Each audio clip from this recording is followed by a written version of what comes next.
அன்பான பெற்றோர்களே, பெரியோர்களே, நண்பர்களே, மாணவ மணிகளே, இன்றைய சிந்தனை சிதறல்களாக தீதும் நன்றும் பிறர் தர வாரா. இந்த படத்தில் ஓரளவு அப்படி உருவகப்படுத்தியிருக்கேன். யார அப்படின்னா கணியன் பூங்குன்றனார். அவர் வழியில் தீதும் நன்றும் பிறர் தர வாரா. நாம் செய்யும் ஒவ்வொரு செயலுக்கு ஏற்ப இறைவனும் அதற்கான எதிர் விளைவுகளை தருகிறார். இதை வெறுமனே விஞ்ஞானம் என்று நாம் எடுத்துக்கொண்டாலும் இதில் உள்ள மெய்ஞானத்தை நாம் கண்டிப்பாக உணர்தல் வேண்டும். இந்த எதிர் விளைவுகள் எதற்காக என்றால் நம்மை நல் வழிப்படுத்தவே என்பதை நாம் உணர வேண்டும்.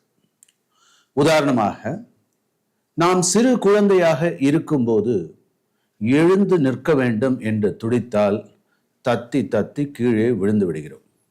காரணம் என்னவெனில், நாம் சிறு குழந்தையாய் இருக்கும்போது அன்னையின் அரவணைப்பில் மட்டுமே நமக்கு பாதுகாப்பு என்பது இறைவனுக்கு தெரியும். குழந்தைக்கு தெரியாதல்லவா? அதற்காகத்தான். அதை போலத்தான் நாம் வளர்ந்த பிறகும் நாம் நல்லது செய்யும் போது சில சோதனைகளையும் தருகின்றார்.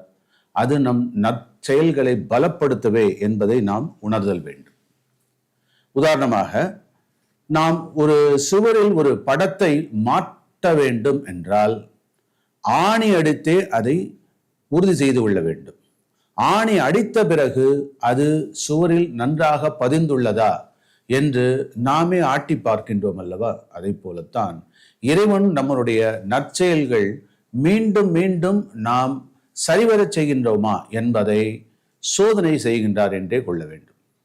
நாம் பலங்கொண்டு நமது நற்செயல் என்ற ஆணியை ஆழ பதித்திருந்தால் எத்தனை சோதனை ஆட்டங்கள் வந்தாலும் நம்மால் தாங்கி நிற்க முயலும் அல்லவா? நாம் இந்த சமூகத்திற்கு முன்னுதாரணமாக திகழ்வோம் என்பதை பார்த்துத்தான் முதலில் ஆனந்தப்படுபவன் நம் ஆண்டவனே. இப்பொழுது நாம் செய்யும் சிறு சிறு செயல்களுக்கு, அதாவது நற்செயல்களுக்குத்தான் சோதனை என்பதில்லை.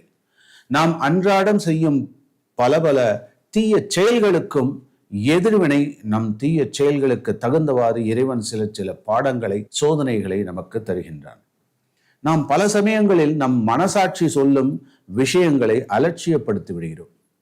இதைத்தான் கணியன் பூங்குன்றனார் அன்றே 2000 வருடங்களுக்கு முன்பே தீதும் நன்றும் பிறர் தர வாரா, அதாவது தீயதும் நல்லதும் ஏதோ பிறர் தருவது போல நாம் எடுத்துக்கொள்ளக்கூடாது என்பதன் அர்த்தத்தில் இதை பகர்ந்தார். முற்பகல் செய்யின் பிற்பகல் விளையும் என்று அக்காலத்திலேயே நியூட்டன் விதியை நம் முன்னோர்கள் நச்சென்று பகர்ந்து சென்று விட்டனர். மனிதனுக்குத்தான் லட்சியம் என்பது இல்லை, இறைவனுக்கும் லட்சியம் உண்டு. இறைவனது ஒரே லட்சியம் என்னவெனில், நம்மை அவன் அளவுக்கு தூக்கி பார்க்க வேண்டும் என்பதே. இதைத்தான் தத்துவம் அசி என்று நம் சாத்திரங்களும் பறைசாற்றுகின்றன. அதாவது அதுதான் நீ, அந்த பரம்பொருளின் வடிவம்தான் நீ என்பதை உணர வைக்கின்றன. இது நமக்கு புரிவதே இல்லை. அதனால்தான் நம் வாழ்க்கையில் சிறு சிறு இன்னல்கள் வந்தால் கூட அதை தாங்கக்கூடிய மனப்பக்குவமின்றி தவிக்கின்றோம், புலம்புகின்றோம். இது இறைவனின் திருவிளையாடல் என்று நாம் நன்கு உணர்ந்து கொண்டால் எந்த ஒரு சோதனையையும் இறைவன் திரு அருட்கொண்டே சாதனையாக மாற்ற இயலும் என்பது திண்ணம். சோதனைகளை சாதனையாக்குங்கள் என் அன்பு நெஞ்சங்களே. விடைபெறுகின்றேன்.